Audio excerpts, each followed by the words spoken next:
তো সাধারণ মানুষরা ভয় পাবে, আর যদি ক্রিমিনালকে মারি তো পুরো শহর আমার নামে ভয় পাবে, আর আমি যেটা চাই সেটা তুই দিতে পারবি না।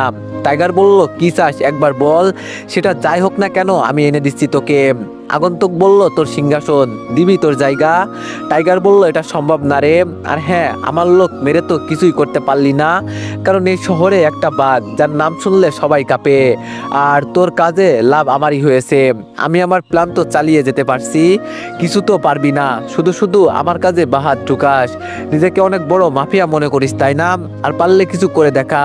আগন্তুক বলল, সেটা সময় বলে দিবে কে কি করতে পারে নাকি পারে না, নিজের খেয়াল রাখবি। গর্তে লুকিয়ে থাকা বিড়াল নামের টাইগার। এটা বলে আগন্তুক ফোন কেটে দিল। আর এমন কথা শুনে টাইগার ফোন মাটিতে ছুঁড়ে মারলো। শালা, তোকে একবার কাছে পাই, দেখবো কে গর্তে লুকিয়ে থাকে। সকালবেলায় মনের সুখে ঘুমাচ্ছিলাম, এমন সময় কোন হালাই যেন আমার পিছনে লাথি দিল, সাথে সাথে নিচে পড়ে গেলাম। উমাগো, কোন হালারে আমারে লাথি দিয়ে নিচে ফেলে দিল? রাফি বলল, হালা আমি বললাম, তুই আমাকে লাথি দিলি কেন? হালা, তোর কি দোষ করছি আমি? রাফি বলল, হালা আজ তোর বিয়ে থুক্কু তোর ভাইয়ের। আমি বললাম, তো কি হয়েছে, তার জন্য কি ঘুমাবো না? রাফি বলল, 10টা পর্যন্ত ঘুমালি, আরো ঘুমাবি নাকি? আমি বললাম, কি 10টা বেজে গেল আর তোরা আমাকে এখন ডাকলি? রাফি বলল, এইবার আরেকটা কথা বলবি তো লাথি আরো দিব। হালা, সেই সকাল থেকে ডাকছি, উঠবো উঠবো বলতেছিস, তবে উঠার নাম নেই, যা ফ্রেশ হয়ে আই। আমি বললাম, লাথির প্রতিশোধ আমি নিব, শুধু আসলে নিব। এটা বলে ফ্রেশ হতে গেলাম। ফ্রেশ হয়ে বের হয়ে সামনে দাঁড়িয়ে থাকা মানুষটাকে দেখে আমি অবাক হয়ে গেলাম। আরে ভাইয়া, তোমাকে দেখে আমি তো চোখ ফেরাতে পারছি না, ভাবি তো অনেক দূরের কথা। আমার কথা শুনে ভাইয়া একটু লজ্জা পেয়ে বলল, আরে ধুর, কি যে বলিস না, যাই হোক এই নে, এই পাঞ্জাবিটা পরে আয়। এটা বলে ভাইয়া একটা শপিং ব্যাগ হাতে ধরিয়ে দিল। আমি ব্যাগটা খুলে ভাইয়ার দিকে তাকিয়ে বললাম, ভাইয়া এটা তো তোমার সাথে ম্যাচিং করা। ভাইয়া বলল, আরে তুই আমার ভাই, সেটা সবাইকে জানতে হবে না, তাড়াতাড়ি রেডি হয়ে আই। এটা বলে ভাইয়া চলে গেল, আর আমি কিছু না ভেবে রেডি হয়ে নিচে চলে গেলাম। তারপর সবাই মিলে বাসা থেকে বের হয়ে চলে যেতে লাগলাম কমিউনিটি সেন্টারের দিকে, কারণ ভাইয়ার বিয়ে কমিউনিটি সেন্টারে হবে। এইদিকে বস, একটা দারুণ খবর আছে আমার কাছে। টাইগার বলল, কি খবর, তাড়াতাড়ি বল। তারপর তার চামচার কথা শুনে টাইগার একটা মুচকি হাসি দিয়ে বলতে লাগলো, তাহলে এই ব্যাপার, সমস্যা নাই, তুই দেখে যা আর শুনতে থাক আমি কি করি। এইদিকে আমরা সবাই প্রায় 1 ঘন্টা পর বিয়ে বাড়িতে পৌঁছে গেলাম। আমি আর আমার ভাই একসাথে গাড়ি থেকে নামতে আমাদের দুজনকেই জামাই আদর করতে লাগলো। এইদিকে সবার এমন আচরণ দেখে আমি ভাইয়াকে বললাম, ভাইয়া তুই জামাই, তোমাকে সবাই আদর করছে, ওটা মানা যায়, কিন্তু আমাকে কেন? ভাইয়া বলল, চুপচাপ যা হচ্ছে দেখে যা। তারপর গেটের সামনে সব নিয়ম কানুন শেষ করে সেন্টারে ঢুকে অবাক হয়ে গেলাম, কারণ স্টেজ 2টা। এটা বড় বিষয় নয়, বড় বিষয় হচ্ছে চেয়ার 4টা। এটা দেখে মনে কিছুটা খটকা লাগলো। ডালমেকুস কালাহে, এটা বলতে বলতে আমাদের দুজনকে স্টেজে নিয়ে গিয়ে 2টা আসনে বসিয়ে দিল। ভাইয়া আমাকে ইশারা করে বলল চুপচাপ বসে থাকতে, কিন্তু আমার বসে থাকতে ভালো লাগছে না। এইবার ভাইয়ার কথা শুনে যখনই উঠে পাশে তাকাতে আমার মাথা ঘুরতে লাগলো। আমি পাশে তাকাতেই দেখি 2টা বউ। তারপরেও কিছু না বলে ভাইয়ার কাছে যেতেই আমি বললাম, ভাইয়া তুই কি 2টা বিয়ে একসাথে করবি নাকি? ভাইয়া বলল, একটা থাপ্পড় দিব। এইসব আজে বাজে কথা মাথায় আসে কেন তোর? চুপচাপ নিজের জায়গায় গিয়ে বস। আমি বললাম, তাহলে বউ 2টা যে, তার মানে এখানে তোমার সাথে আরেকজনের বিয়ে হবে তাই না? ভাইয়া বলল, হবে। আমি বললাম, আরেকটা বিয়ে হবে মানে? আমরা কমিউনিটি সেন্টার বুক করছি, সেখানে আরেকজনের বিয়ে হবে কেন? তুই বস, আমি ম্যানেজারের সাথে কথা বলে আসি। এটা বলে যেই না স্টেজ থেকে নিচে নামতে যাব, তখনই ভাইয়া আমার হাত ধরে বলল, ওই কোথায় যাচ্ছিস? আমি বললাম, কেন? ম্যানেজারের সাথে কথা বলতে। ভাইয়া বলল, তোকে কোথাও যেতে হবে না, চুপচাপ গিয়ে ওখানে বস। আমি বললাম, ওখানে বসবো মানে? আমি তো ম্যানেজারের সাথে কথা বলবো, আর আমি ওখানে বসবো কেন? বিয়ে খেতে এসেছি, করতে নয়। ভাইয়া বলল, তুই বিয়ে করতে এসেছিস? ভাইয়ার কথা শুনে এইবার আমি আকাশ থেকে পড়লাম। আমি বললাম, বিয়ে করতে মানে? ভাইয়া ফাজলামো করিও না তো, আমি গেলাম। ভাইয়া বলল, ফাজলামো করছি না, তোর আজ বিয়ে। আমি বললাম, আমার বিয়ে আর আমি জানি না? তোমরা আমার বিয়ে ঠিক করে ফেলছো, আর আমাকে একটুবারও জিজ্ঞেসও করলে না আমার মত আছে কিনা? ভাইয়া বলল, আমি জানি না, আব্বু জানে, তুই আব্বুর সাথে কথা বল। আমার বিয়ে, অথচ আমি জানি না আব্বু এটা কেমন করে করতে পারলো। একটিবার আমার মত জানতে চাইনি। এখন তানিয়ার কি হবে? আমি তো তানিয়াকে ছাড়া বাঁচবো না। তানিয়া তো আমাকে এখন ভালোবাসে। আমি কেমন ভাবে তানিয়ার সামনে মুখ দেখাবো? এইসব ভাবতে ভাবতে আমি আব্বুর কাছে যেতে লাগলাম আর তানিয়ার ফোনে কল দিতে লাগলাম, কিন্তু তানিয়ার ফোন বন্ধ বলছে। এইবার চিন্তা হতে লাগলো, তানিয়া আবার আমার বিয়ের কথা জানতে পেরে গেল না তো? তানিয়াকে তো এখানে কোথাও দেখতে পাচ্ছি না। এইসব ভাবতে ভাবতে বাবার কাছে এসে বাবাকে বললাম, বাবা তোমার সাথে একটু কথা আছে। বাবা বলল, কি কথা বল। তারপর বাবাকে একটু সাইডে নিয়ে গিয়ে বললাম, বাবা এইসব আমি কি শুনছি? তুমি নাকি আমার বিয়ে ঠিক করেছো আর বিয়ে আজকে হবে। বাবা বলল, কেন, কি হয়েছে? আমি বললাম, কি হয়নি সেটা বলো।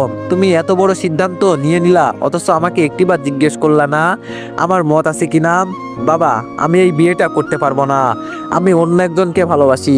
বাবা বলল, আবির তোর কাছে বিয়ের ব্যাপারে বলিনি, কারণ আমি জানি তুই তোর বাবার সিদ্ধান্তের খিলাপ করবি না। আমার এতটুকু বিশ্বাস ছিল, তাই আমি আমার বৌমা নিজে ঠিক করলাম। কিন্তু তোর কথা শুনে অনেক কষ্ট পেলাম আমি। তোকে আমি এই বিয়ে করতে জোর করব না। তুই যদি তোর বাবা, তোর মায়ের, তোর পরিবার, তোর সন্তানের চিন্তা না করিস, তুই চাইলে বিয়ে নাও করতে পারিস, এতে আমার কোনো সমস্যা নাই। সব তোর উপর নির্ভর করবে। এটা বলে বাবা চলে গেল। আর আমি তো বাবার কথা শুনে হা হয়ে দাঁড়িয়ে গেলাম। বাবা এটা কি বলে গেল? বাবা সিদ্ধান্ত নিতে বলল নাকি তার সিদ্ধান্ত মেনে নিতে বলল? আমার মাথায় কিছুই ঢুকছে না, চোখ দিয়ে পানি বের হচ্ছে আমার। কখনো কাউকে ভালোবাসিনি, তবে যাকে ভালোবেসেছি তাকে আজ পরিবারের সম্মানের জন্য ছাড়তে হচ্ছে। আমি তো কখনো এমনটা চাইনি, আমার সাথে এমনটা হবে এটা ভাবিনি। এইসব ভাবতে ভাবতে চোখের পানি মুছে স্টেজে গিয়ে চুপচাপ বসে রইলাম। চোখের কোণে মেঘ জমে আছে, তবে পরিস্থিতির জন্য চোখের বৃষ্টিটা হচ্ছে না। সবাই কত খুশি বিয়ে উপলক্ষে, কিন্তু যার বিয়ে হবে সে নিজেই খুশি না, এটাই বাস্তব। এভাবে হাজারো ভালোবাসা বিসর্জন হয়ে যায় পরিবারের চাপে পড়ে। একমাত্র পরিবারের কথা ভেবে দুইটা মন আলাদা হয়ে যায়।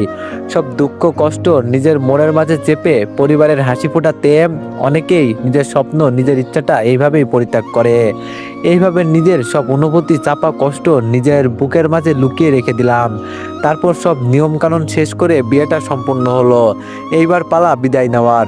আমি আমার বিয়ে করা বউয়ের পাশে দাঁড়িয়ে আছি, আরেক পাশে দাঁড়িয়ে আছে ভাইয়ার ভাবি।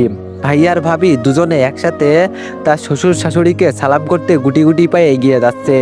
তারপর ভাইয়া তার শ্বশুর শাশুড়ির সামনে গিয়ে দুজনে একসাথে হাঁটু গেড়ে বসতেই কমিশনার স্যার হঠাৎ করে নিচে পড়ে গেল। এতে উপস্থিত থাকা সবাই অবাক হয়ে গেল। আর এইদিকে নুসরাত ভাবি বাবা বলে জোরে চিৎকার দিলে তার বাবাকে ধরতে গেল। আর ভাইয়াও সাথে সাথে কমিশনার স্যারের মাথা ধরে বসাতে যাবে, তখনই ভাইয়ার হাতে কেমন জানি ভেজা ভেজা লাগলো। তাই ভাইয়া মাথা থেকে হাত ছড়িয়ে চোখের সামনে আনতেই ভাইয়া ভয়ে পিছনে চলে গেল। হাসি খুশি থাকা পুরো বিয়ে বাড়িটা নিস্তব্ধ হয়ে গেল। কেউ ভাবতে পারিনি এমন একটা ঘটনা ঘটবে। ভাবি ও তার মা রক্ত দেখে হাউমাউ করে স্যারকে ধরে কান্না করতে লাগলো। তখনই আমার পাশ থেকে মেয়েটা গিয়ে, মানে আমার বউ গিয়ে ভাবিকে ও তার মাকে সান্ত্বনা দিতে লাগলো। এইদিকে ভাইয়ার হাতে রক্ত দেখে আমি ভাইয়ার কাছে গিয়ে বললাম, ভাইয়া কি হয়েছে? আঙ্কেলের কি হয়েছে? আর তোমার হাতে রক্ত কেন? তখন আব্বু বলে উঠলো, আরে এখন কথা বলার বা কোনো কিছু জিজ্ঞেস করার সময় না। আবি তুই পানি নিয়ে বিআইকে জাগানোর চেষ্টা কর। আর মনে হয় নিচে পড়ে যাওয়াতে মাথা ফেটে গিয়েছে, তাড়াতাড়ি অ্যাম্বুলেন্সে খবর দিচ্ছি আমি। এটা বলে আব্বু ফোন দিয়ে কল দিল। আর আমি ভাইয়ার দিকে একবার তাকিয়ে দেখি ভাইয়া এখনো এক দৃষ্টিতে আঙ্কেলের দিকে তাকিয়ে আছে। কেমন জানি একদম পাথর হয়ে আছে ভাইয়া। আমি সেই দিকে খেয়াল না দিয়ে পানি নিয়ে আঙ্কেলকে জাগাতে লাগলাম, কিন্তু আঙ্কেলের জ্ঞান ফেরার নাম নাই। তখনই দেখি ভাইয়া বসা থেকে উঠে ভাবিকে জড়িয়ে ধরে সান্ত্বনা দিতে লাগলো। আর ভাবি বলছে, বাবা, ও বাবা ওঠো না বাবা, দেখো তোমার মেয়ে কোথাও যাচ্ছে না, আমি তোমার কাছে থাকবো, প্লিজ বাবা ওঠো না বাবা। এইভাবে আমার উপর রাগ করে থাকতে পারো না তুমি। আর ভাবির মা বলছে, ওগো কি হয়েছে তোমার? এই ওঠো না প্লিজ, এমনভাবে থেকো না, আমি যে তোমার চুপ থাকা মানতে পারছি না। এইদিকে ক্রমাগত রক্ত ঝরে যাচ্ছে। হঠাৎ করে আমি কিছু একটা মনে করে আঙ্কেলের শ্বাস চেক করে দেখি শ্বাস আর চলছে না। এমন একটা দিনে এমন কিছু হবে এটা কেউ ভাবতে পারিনি। আমি এখন শুধু ভাবছি তারা জানে না স্যার অজ্ঞান, এতেই এত কান্না। আর যদি জানে সে মারা গিয়েছে, এই কথা ভাবতে আমার পুরো শরীরের রোম দাঁড়িয়ে যাচ্ছে। আমি বা কেমনে বলবো আঙ্কেল আর এই পৃথিবীতে নেই। ভাবিও তার মা কান্না করছে, আর ভাইয়া তো ভাবিকে সান্ত্বনা দিচ্ছে। ভাইয়া হয়তো জানতে পেরে গিয়েছে তার শ্বশুর হয়তো আর নেই। এইসব চুপচাপ হয়ে এক মনে ভাবতেছি, তখনই আব্বু বলে উঠলো, বাবা সবাই ধর, অ্যাম্বুলেন্স এসেছে, তাড়াতাড়ি তাড়াতাড়ি হাসপাতালে নিয়ে যেতে হবে। বাবার এমন কথা শুনে আমি বাবার দিকে করুণ দৃষ্টিতে তাকিয়ে বললাম, বাবা, আঙ্কেল। তারপর মাথা নাড়িয়ে নেই বললাম। আমার ইশারা শুনে যেন সবাই চুপ হয়ে গেল, হয়তো বুঝতে পেরে গিয়েছে আমি কি বললাম। তাড়াতাড়ি করে বাবা আঙ্কেলের কাছে গিয়ে শ্বাস চেক করতেই পিছনে সরে গেল। আর এটা দেখে ভাবি ও তার মা এবং কি তাদের অনেক রিলেটিভ কান্না করতে লাগলো। পরিস্থিতি এখন অনেকটাই খারাপের দিকে চলে যাচ্ছে। কেউ হয়তো ভাবতে পারিনি বিয়ে বাড়িটা মুহূর্তেই মৃত্যু বাড়িতে পরিণত হবে। এইদিকে আমার এইবার সন্দেহ হলো সামান্য মাথা ফেটে যাওয়াতে মৃত্যু বা এত রক্ত ঝরবে না। তাই আমি আঙ্কেলের কাছে গিয়ে আঙ্কেলকে উঠাতেই হতভম্ব হয়ে গেলাম। এটা কি করে সম্ভব? আঙ্কেলের মাথায় গুলি কিভাবে লাগলো? গুলি চলার তো আওয়াজ শুনলাম না। এই জীবন যে কার কখন শেষ হয়ে যাবে সেটা কেউ জানে না। কেউ ভাবতে পারিনি স্যারের মৃত্যু এইভাবে হবে। এইসব ভাবছি, তখনই কতগুলো পুলিশ এসে স্যারের লাশটা অ্যাম্বুলেন্সে করে নিয়ে যেতে লাগলো।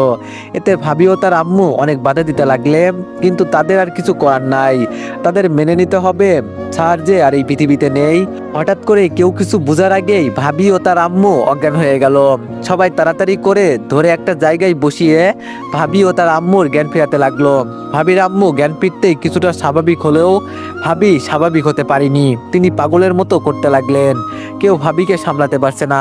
তারপর ভাইয়া গিয়ে ভাবিকে ধরতেই ভাবি এক ঝাটকায় ভাইয়ার হাত ছড়িয়ে দিয়ে বলল, তুই আমাকে ধরবি না, তোর জন্যই এইসব হয়েছে। তো এভরিওয়ান, সবাই একটু নেক্সট পার্টের জন্য বেশি বেশি লাইক আর কমেন্ট করে দিও। ধন্যবাদ।